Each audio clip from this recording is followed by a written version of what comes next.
네, 소개받은 이중구라고 합니다. 제가 작년 9월에 네이처 커뮤니케이션에 이 논문이 나오고 한비사의 논문이 소개되면서 발표 요청을 받고 발표를 하겠다고 말씀을 드렸는데요. 어, 오늘에서야 발표를 하게 될 줄은 몰랐습니다. 제가 웨비나를 이용해서 제가 모르는 부분도 공부를 되게 많이 하고 또 연구 잘하시는 분들의 연구를 듣고 자극도 많이 받은 좋은 채널이라고 생각하고 있었는데 이렇게 많은 분들이 발표를 하시고 인기가 많은 플랫폼인지는 몰랐습니다. 그래서 다시 한번 저에게 발표 기회를 주신 브릭 관계자분들께 감사의 말씀을 먼저 드리고요. 어, 그동안, 그러니까 작년 9월에 논문이 발표되고 그리고 지금까지 시간이 지나면서 제 포지션이 살짝 바뀌었습니다. 노스웨스턴에서 포스닥으로 일을 하다가 지금은 소개해 주신 대로 포항공대 화공과의 조교수로 16일 전부터 일을 하고 있습니다. 2월 1일부터 일을 하게 됐습니다.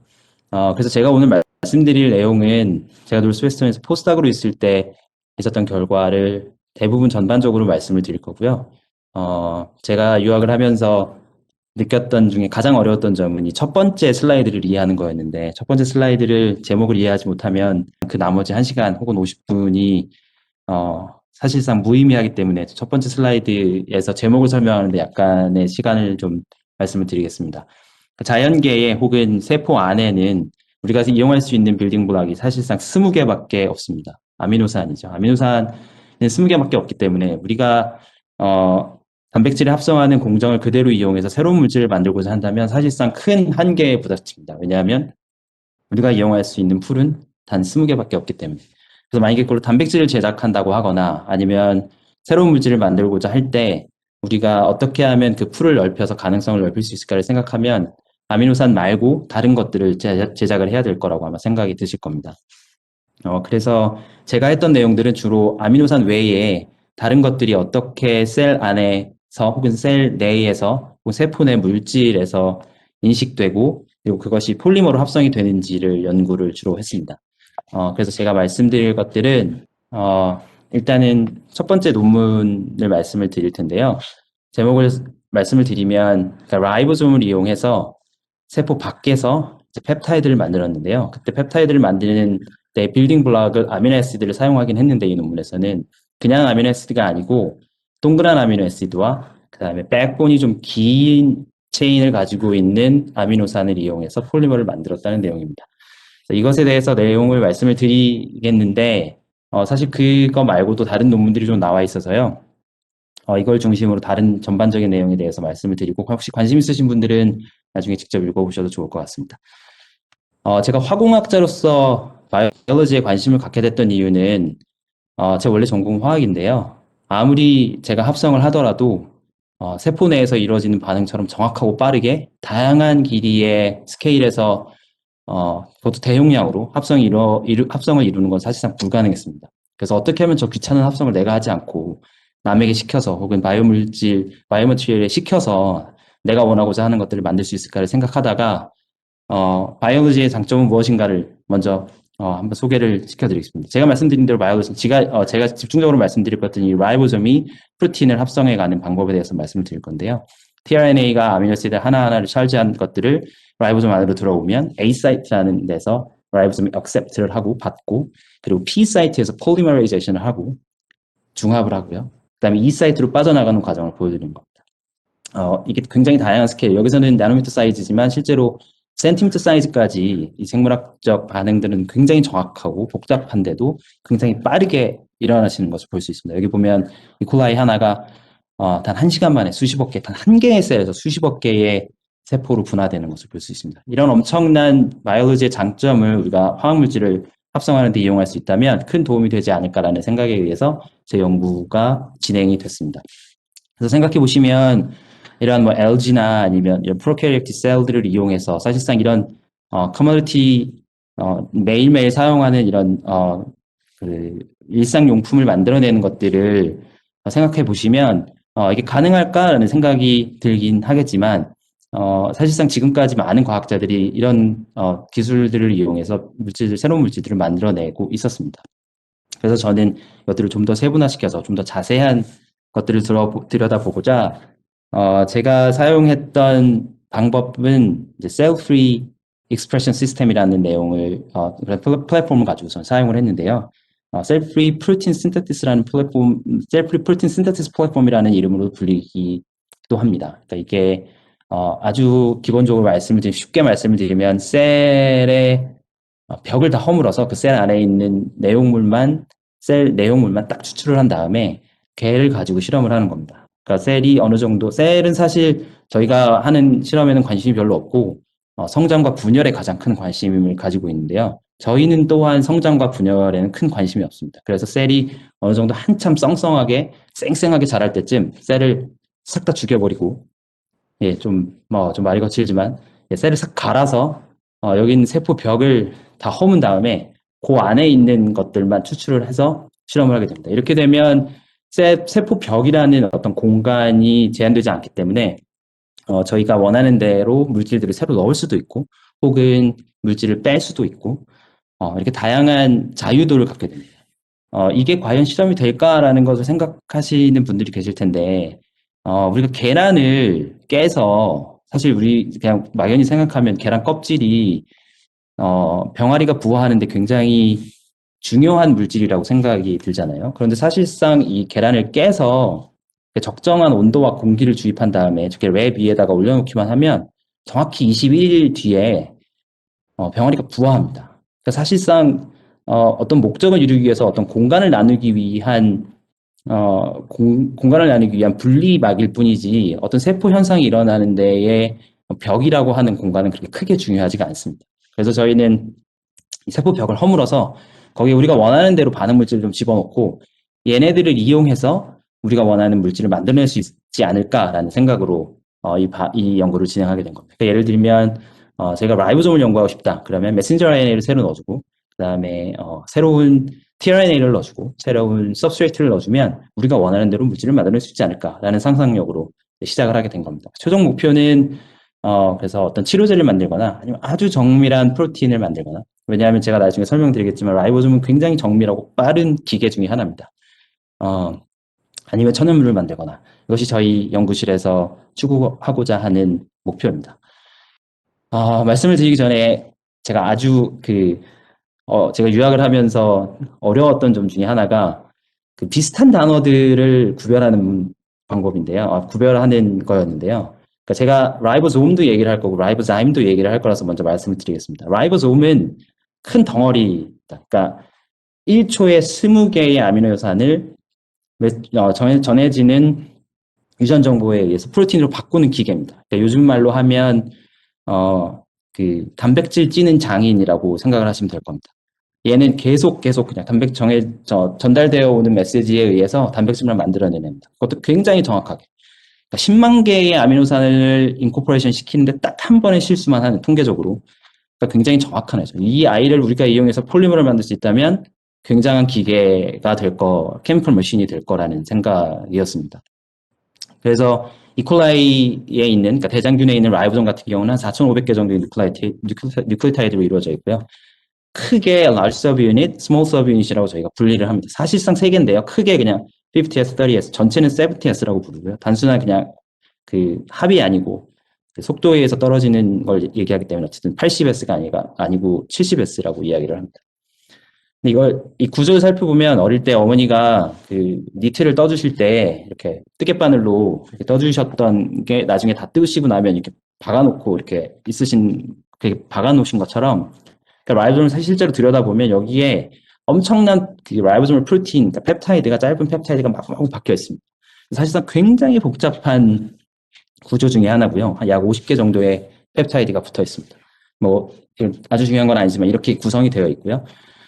근데 라이보자임은 라이보 뉴클릭 애시드, 그러니까 RNA로 이루어져 있는데 그러니까 어떠한 케미컬 리액션을 빠르게 진행하는 기능을 가지고 있는 아이들을 저희가 라이보자임이라고 얘기합니다. 예를 들면 헤머레이드 라이보자임 이런 것들은 RNA의 어떤 스페시픽 사이트를 자르는 애를 가지고 있고요. 그 다음에 우리가 알고 있는 앱타머는 어떤 커밸런트 본드를 형성하거나 부러뜨리진 않지만 어떤 리간드와 바인딩 했을 때 새로운 형태의 특징을 내는 그런 RNA 리니어한 구조를 우리가 라이보자임이라고 합니다.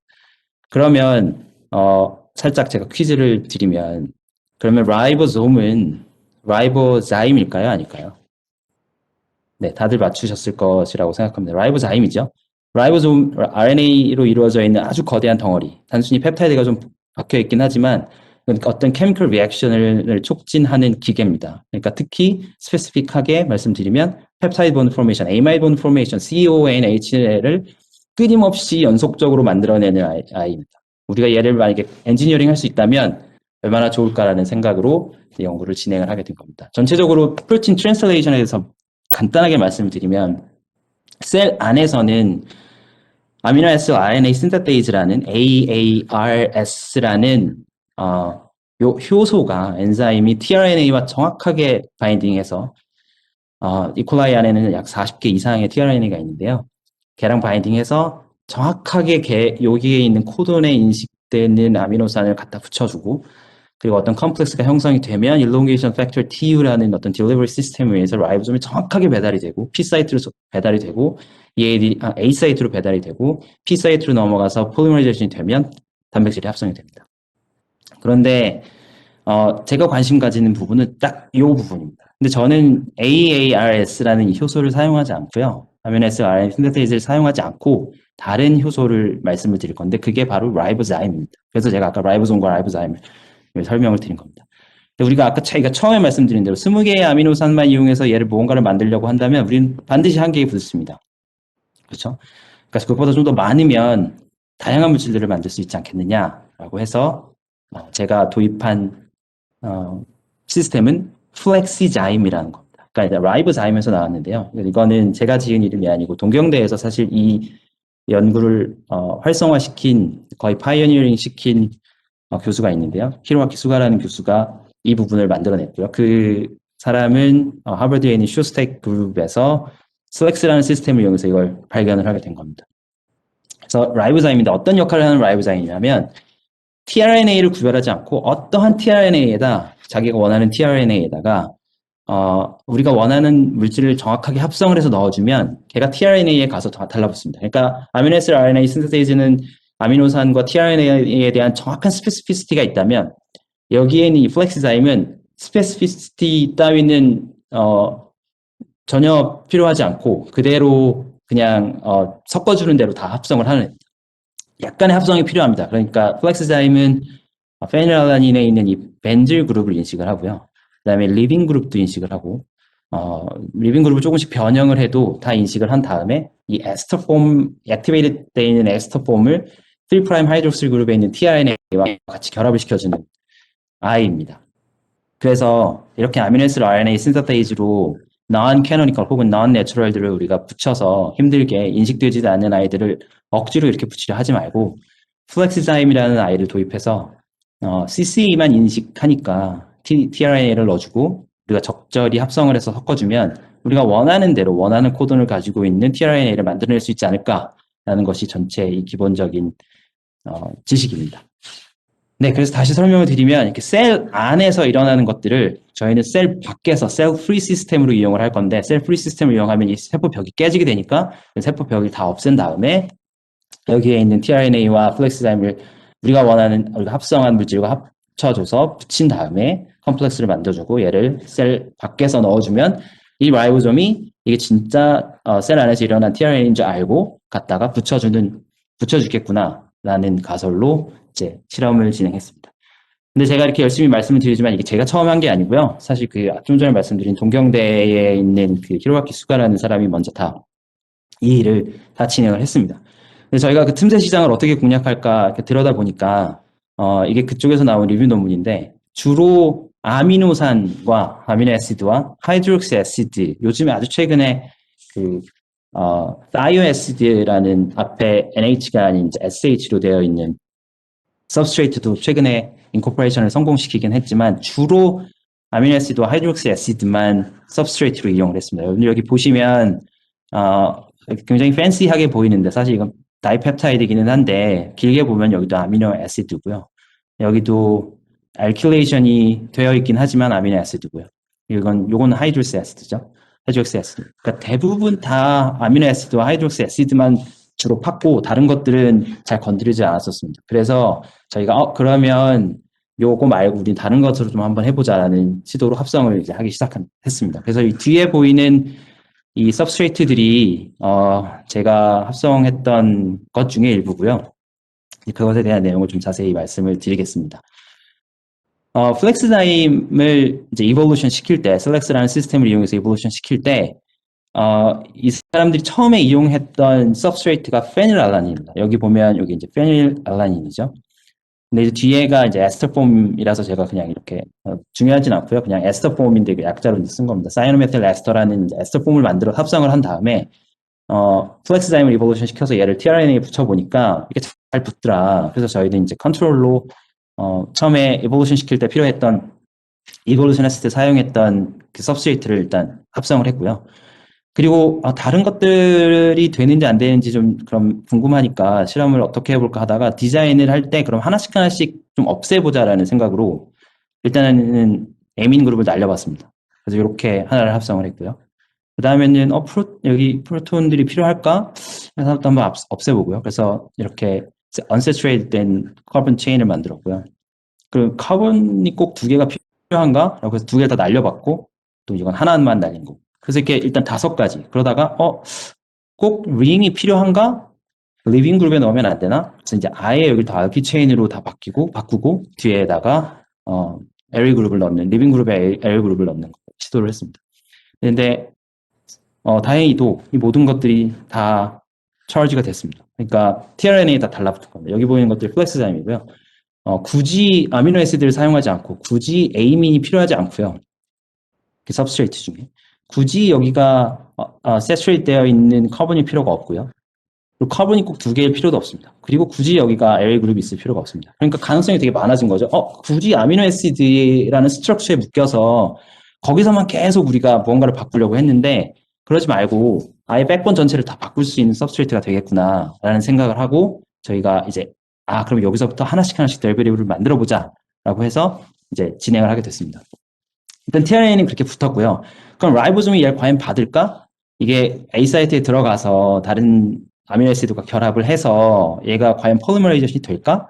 라고 실험을 해봤더니 실험이 잘 됐습니다. 얘가 정확히 잘 들어가고 그리고 N 터미너스에 정확하게 결합이 됐습니다. 이걸 C 터미너스에 실험을 하지 못했던 건 C 터미너스에 얘가 들어가려면 뉴클레 파일이 필요한데 사실 여기 A민을 날렸기 때문에 이게 C 터미너스에 들어가지 못합니다. 그래서 이제 N 터미너스를 위주로 이제 실험을 주로 했고요. 여기 있는 건 저희가 매스를 찍어서 이게 정확하게 다 들어가더라라는 걸 보여준 캐릭터라이제이션. 그리고 좀 아까 말씀드린 것처럼 그 하나씩만 하지 말고 그 주변에 있는 것들을 우리가 다 초토화시키자라고 해서 디자인을 해서 드리블을 다 바꿨습니다. 그러니까 펑셔널 바꾸고 그렇게 해서 여러 가지 것들을 다 만들어 본 겁니다. 근데 이게 보면 조금 신기한 게 여기 이걸 좀 살짝 설명을 드리면 이 서브스트레이트에 대해서 칸이 2칸이잖아요. 근데 좀 진한 것들은 일드가 굉장히 높다는 거고요. 거의 이건 100%인 거고. 이렇게 하얀 거는 일드가 없다는 겁니다. 근데 2칸은 왜 2칸이냐면 이거는 첫째 날 찍은 거고 이건 5째 날 분석한 일드입니다.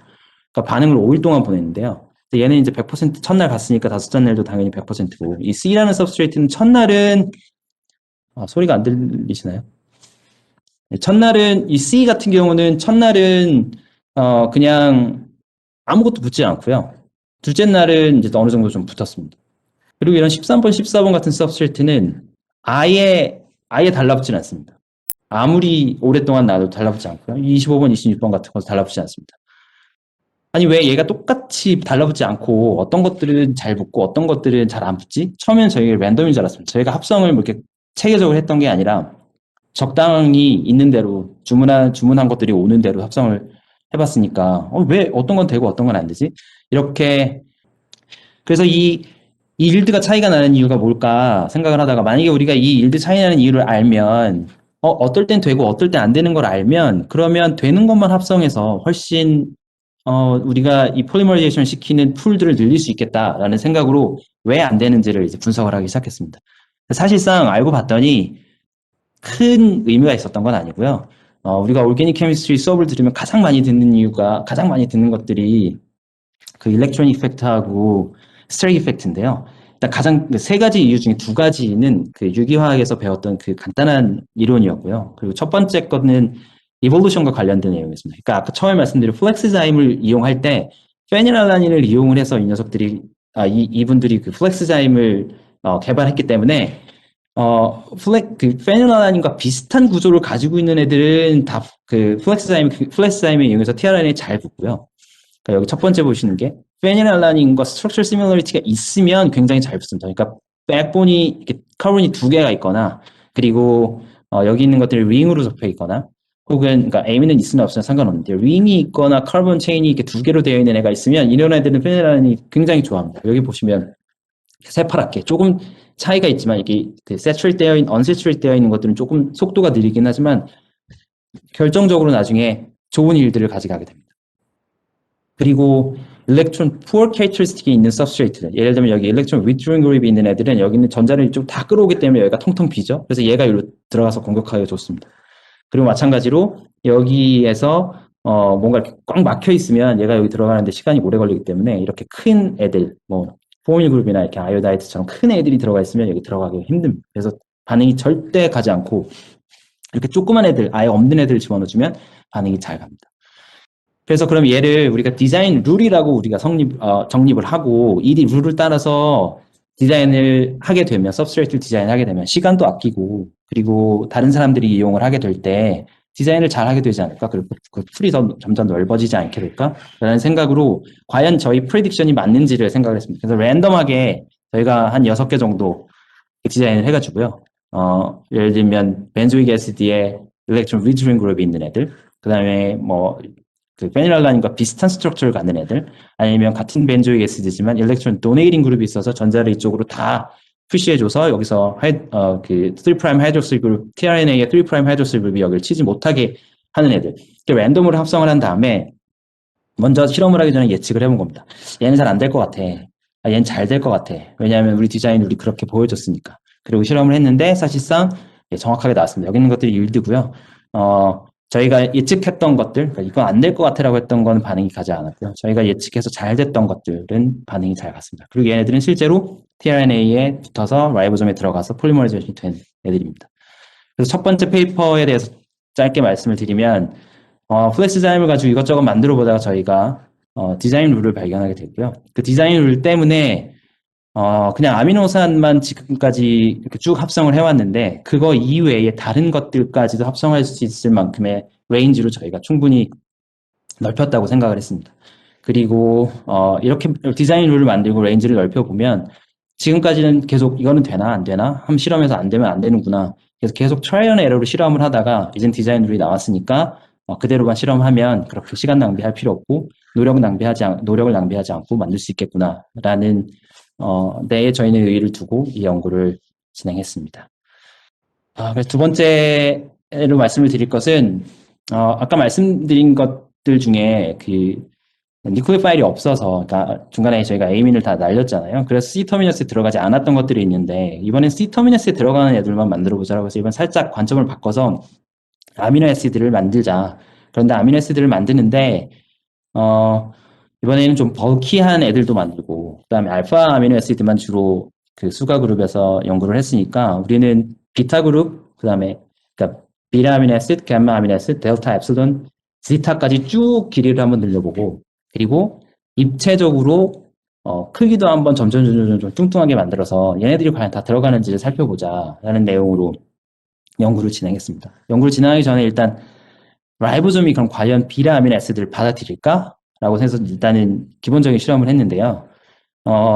이제 같은 사이드 체인을 가지고 있는 알파 아미노 애시드와 비타 아미노 애시드인데 여기는 이제 알파 비타죠. 비타 아미노 애시드 여기는 알파인데 얘를 똑같은 양으로 tRNA에 차주를 시킨 다음에 얘를 집어넣어 보면 비타 아미노 애시드가 들어가는 양이 현저하게 작습니다. 약 15배 정도 작은데요.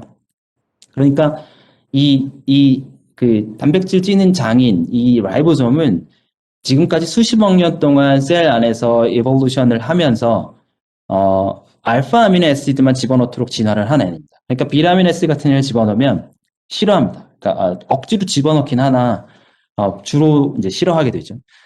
그래서 싫어하면 우리가 어떻게 하면 이 효율을 좀 높일 수 있을까라는 생각으로 일단은 좀 다양한 크기의 서브스트레이트를 좀 합성을 했고요. 그리고 이제 시도를 했는데 역시 안 들어갔습니다. 잘 안 들어가요. 그래서 얘를 최종적인 답안은 그 라이보솜을 엔지니어링해서 얘를 뮤테이션을 시킨 다음에, 그러니까 펩타이드 트랜스퍼레이즈 센터라는 펩타이드가 만들어지는 어떤 공간을 뮤테이션을 시켜서 이 녀석을 엔지니어링 한 다음에 좀 더 플렉서블하게 만드는 것이 궁극적인 방법이겠지만, 저희가 처음에는 그걸 시도를 하지 못하고 다른 트랜슬레이션 팩터를 이용해서 혹시나 얘를 인핸스먼트 시킬 수 있지 않을까라는 생각을 하게 됐습니다. 그래서 이제 그 아까 그 도식에서는 나와 있지 않았는데요. 일롱게이션 팩터 P라는 그 트랜슬레이션 팩터 중에 트랜슬레이션을 도와주는 엔자임이 하나가 있는데요. 얘는 이제 프롤린의 이제 P에서 온 건데, 아미노시드 중에 프롤린이라는 아이가, 걔만 보면 다른 애들은 다 프라이머리 에민인데 얘만 혼자 세컨더리 에민. 얘는 뚱뚱한 아이거든요. 그래서 얘가 사실은 들어가기가 굉장히 연속적으로 하나 정도는 들어가기가 어려운데, 그래서 우리가 단백질을 보면 사실 프롤린의 양이 상대적으로 적습니다. 다른 아미노시드에 비해서. 그런데 이 프롤린을 연속적으로 집어넣으려면 이 집어넣기가 힘드니까 라이보솜이 주로 떨어집니다. 떨어지지 않게 라이보솜을 꼭 잡아주는, 옆에서 그 tRNA와 라이보솜을 함께 잡아주는 역할을 하는 엔자임이 바로 EFP였습니다. 그래서 이 EFP를 저희가 이제 만들어서 EFP랑 함께 그 셀프리 시스템에다 집어넣어주면, 그러면 혹시나 이게 잘 들어가지 않을까라고 생각을 하고 이제 실험을 했더니, 예상대로 이제 일롱게이션 팩터 P가 없는 셀프리 리액션에서 이 녀석이 C 터미너스에 들어가는 것들은 이렇게 픽이 굉장히 작은데요. 그러니까 전혀 안 들어가는 건 아닙니다. 그냥 단지 싫어할 뿐입니다. 근데 일롱게이션 팩터 P를 같이 넣어준 상태에서는 모든 픽들이 이렇게 다 증가를 했습니다. 여기 보이는 이 파란색으로 보이시는 게 모든 것에 대해서 다 현저하게 증가하진 않았는데요. 어떤 것에 대해서는 굉장히 많이 증가했고, 또 저희가 이 이유는 사실 정확히 모릅니다. 스토이키미스트리가 다 달라서 아마 어떤 것들은 뭐 SR를 더 좋아한다던가 아니면 RS를 더 좋아한다던가 이런 차이가 있는 것으로 알아야 그냥 예상할 뿐이고, 정확한 이유는 저희가 분석을 하지 않았습니다. 그래서 짧게 말씀을 드리면 이 내용에 대해서 이렇게 요약을 짧게 하자면, 어떤 인코퍼레이션을 높이는 방법 중에 하나가 궁극적으로는 라이보솜 엔지니어링이겠지만 굳이 라이보솜 엔지니어링을 통하지 않고서도 외부의 혹은 부차적인 엔자임을 이용해서도 인코퍼레이션을 높일 수 있다라는 것들을 저희가 발표하게 됐습니다.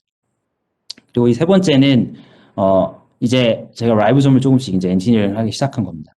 그러니까 이제 더 이상 일롱게이션 팩터 P 말고 진짜로 라이보솜을 엔지니어링 해보자라고 해서 차근차근 이제 진행을 했는데요. 아까 말씀드린 대로 시터미스 잘 안 들어가니까 지금 이번에 궁극적으로 얘를 바꿔서 와일드 타입 라이보솜을 이용하지 말고 그냥 이제 얘를 전체적으로 바꿔서 우리가 C 터미너스에 들어가는 애를 한번 만들 수 있지 않을까라는 생각을 하게 된 겁니다. 그래서 이게 전체적으로 보이는 라이보솜이고요. 아까 말씀드린 이게 large sub unit이고 이게 small sub unit입니다. 이렇게 생긴 애를 이제 너무 복잡하니까 저희가 얘를 이제 좀 이해하기 쉽게 이렇게 2디멘셔널로 이렇게 그려서 이렇게 보는데요. 그 중에서 아까 말씀드린 이 펩타이드 트랜스퍼레이즈 센터라는 이 부분에 대해서 저희가 집중적으로 연구를 했습니다. 그러니까 여기에서 펩타이드 본드가 형성이 되는데 여기를 좀 바꿔주면 얘가 좀 플렉시빌리티를 가지면서 다른 것들도 집어넣지 않을까. 알파 아미노 애시드만 집어넣지 말고 이볼루션 했던 그 특성을 좀 거슬러서 다른 것들 넣지 않을까라고 해서 여기를 저희가 엔지니어링 하기 시작한 겁니다. 그래서 이제 뮤턴트를 만들었는데요. 이게 이제 지금 이제 보고 계시는 데가 저희가 뮤턴트 시킨 부분이고요. 이 전체 펩타이드 트랜스 센터에서 이렇게 이 부분을 이제 바꿔서 이제 새롭게 이제 라이보솜을 만들어내고, 그 다음에 다시 새롭게 합성한 애들을 집어넣어 보기 시작한 겁니다. 그래서 여기 있는 것들이 이제 그 아까 X축과 Y축 중에 그 길이를 늘리는 쪽에 있는 아이들이고요. 그래서 길이를 쭉 늘려봤고, 그 다음에 이제 그 각각의 거에 대해서 이제 좀 구조도 좀 뚱뚱하게도 바꿔보고, 좀 얄쌍하게도 바꿔보고, 그렇게 해서 총 15개 정도를 만들어서 집어넣어 봤습니다. 다행히 몇 개의 서브스트레이트에 대해서 인코퍼레이션이 되지 않았는데, 엔지니어링 라이보솜을 집어넣었을 때에는, 역시 라이보솜을 엔지니어링 하니까 우리가 원하는 것들이 들어가는구나, 라는 것을 알게 됐습니다. 그게 이제 세 번째 논문에서 주로 말씀드린 내용이고요. 첫 번째는 이제 디자인을 발견한 거고, 두 번째는 일롱게이션 팩터 P라는 어떤 부차적인 효소를 집어넣거나 아니면 이 라이보솜을, 이 장인을 조금 바꿔주면 우리가 새로운 non-canonical 혹은 non-natural amino acid들을 집어넣을 수 있다. 이게 의의가 있다고 저희가 생각하는 이유는 사실 그 나일론이나 케플라라는 이런 합성 섬유들을 살펴보면 걔네들의 그 백본이 다 에마이드 본드입니다. 그러니까 예를 들면 아까 보여드린 것 중에 이런 것들과 그리고 LL 그룹으로 되어 있는 애들이 서로 이렇게 교차적으로 중합이 되면 그게 나일론이거든요. 그래서 그러면 우리가 이걸 잘 이용해서 하면 연속적으로 걔네들을 집어넣기만 하면 우린 셀을 이용해서 나일론을 만들 수 있겠구나라는 걸로 저희가 셀링을 해서 페이퍼를 낼 수가 있었습니다. 예, 그래서 저희가 이번에는 비타 아미노 애시드, 뭐 감마 아미노 애시드, 뭐 엡실론 아미노 애시드 이렇게 긴 체인 말고 다시 알파 아미노 애시드로 돌아가서 지금까지 연구되지 않았던 서브스트레이트 중에 할 수 있는 게 무엇인가 있는 걸 찾아보다가 이제 학부생과 함께 저희가 여러 가지 것들의 플로로센트 그룹을 가지고 있는 아미노 애시드를 합성을 했습니다. 합성했던 방법은 굉장히 간단했고요. 그냥 MI 본드 포메이션을 사이드 체인을 이용해서 붙였습니다. 그러니까 이런 플로로센트 그룹을 여기에 있는 뭐 라이신이나 뭐 아니면 이런 언내추럴 아미노 애시드 중에 사이드 체인에 에이민이 있는 것들을 이용해서 그냥 MI 본드 그냥 커플링 하고요. 그 다음에 퓨리피케이션 해서 이것들을 이제 플렉스자임에 갖다 붙인 다음에 얘를 펩타이드에 집어넣으면 과연 잘 들어갈까? 이렇게 큰 애들, 이렇게 플로로센트한 애들도 라이보솜이 받아서 폴리머로 만들 수 있을까라는 의문점을 가지고 이제 연구를 진행했습니다. 그 전에 이런 연구가 전혀 되지 않았던 건 아니고요. 사실상 이 플로로센트 아미노 애시드에 대한 연구는 많이 진행이 됐었는데 저희가 이제 의의가 있다고 생각했던 건 라이보솜에 의해서 했던 연구는 많이 없고요. 라이보솜에 의해서 이걸 인코퍼레이션 시키는 연구는 많이 없고요. 주로 이제 솔리 페이즈로 합성을 하거나 아니면 라이보솜을 이용하더라도 그 일드가 굉장히 작고 그리고 희한하게 트리플 코돈을 이용하지 않고 쿼드러플 코돈을 이용해서 효율이 굉장히 떨어지는 그 방법을 이용해서 이 플로로센트 아미노 애시드를 집어넣으려는 노력이 있었습니다.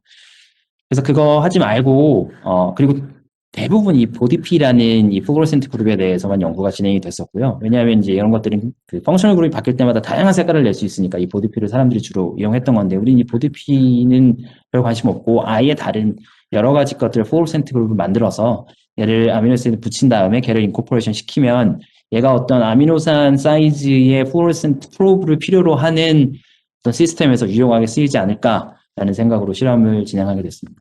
그래서 같은 방법으로 합성을 해서 C터미너스든 N터미너스든 저희가 다 합성을 했고요. 그러니까 라이보솜을 이용해서 펩타이드를 만들었고, 만들어진 펩타이드는 실제로 이렇게 보면 환하게 그 형광빛이 나는, 그래서 굉장히 재밌습니다. 그래서 학부생들이 실험을 할 때, 이 마지막 프로덕트를 보고 굉장히 기뻐하고는 했었어요. 그런데 이제 또 여기서 말씀드릴 것 중에 하나가, 굉장히 큰 건 잘 안 들어가고요. 저희가 여기 보면 일드가 있는데 아예 없는 것들은 이 버키니스가 엄청나게 큰 윙들은 사실 잘 안 들어가고요. 그러니까 어느 정도 라이보솜이 받아들이는데 한계가 있어서 적절한 사이즈의 것들은 라이보솜이 잘 들어간다는 것을 발견했습니다. 그리고 또 중요한 점 하나만 집어넣는 게 아니고 여러 가지의 코돈을 저희가 마음대로 어사인을 시킬 수 있으니까 여러 가지 tRNA에 여러 가지 프로브들을 함께 넣어서 연속적으로 여러 개를 붙이는 일들을 진행했더니 이렇게 각각의 플로로센트가 좀 차이가 나는 것도 관찰할 수가 있었습니다.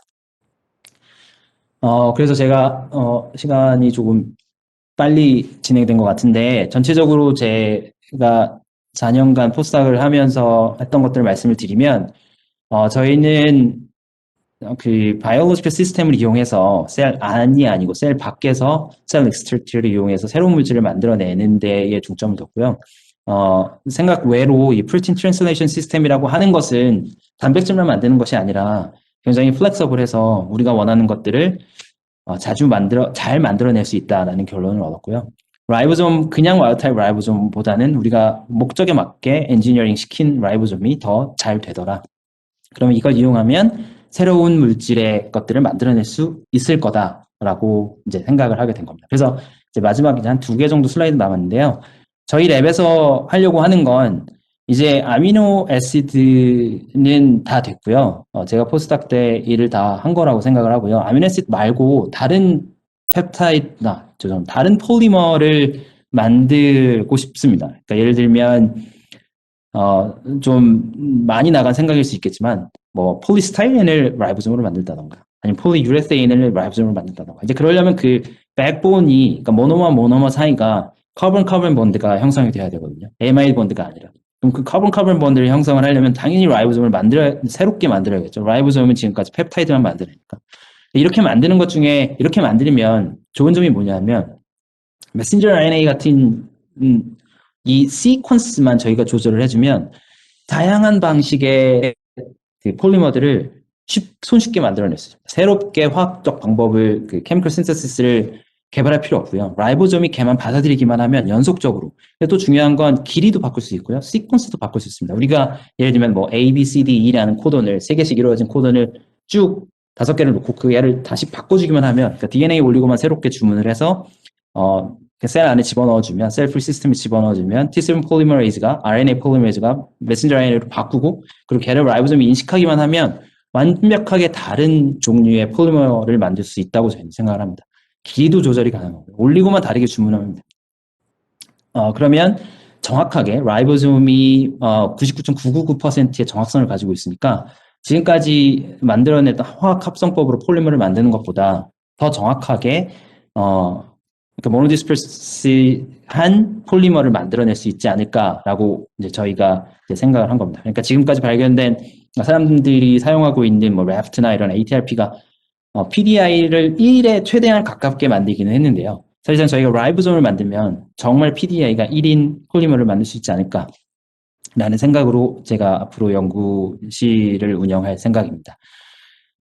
그래서 다시 제일 처음으로 돌아가면 네, 이런 생물학적인 물질 혹은 제재들을 이용해서 우리가 이런 화학적인 물질들을 만들 수 있을 것이냐에 대한 질문으로 시작을 했는데 네, 저는 가능할 것이라고 생각을 하고요. 제가 알기로는 지금 이 세미나에 그 학부생들도 좀 많이 참여하는 것으로 들었는데 나중에 학부생들 관심 있는 학부생들이 있으면 저에게 연락 주시면 같이 의논하도록 하겠습니다. 그리고 네, 제가 말씀드린 것들은 이 5개의 페이퍼고요. 아직 5번째 페이퍼는 퍼블리싱 되지 않았지만 곧 나올 거라고 생각하고 관심 있으신 분들은 다시 한번 읽어주시면 감사하겠습니다. 네, 마지막 슬라이드입니다. 제가 밥을 먹고 살 수 있었던 펀딩이고요.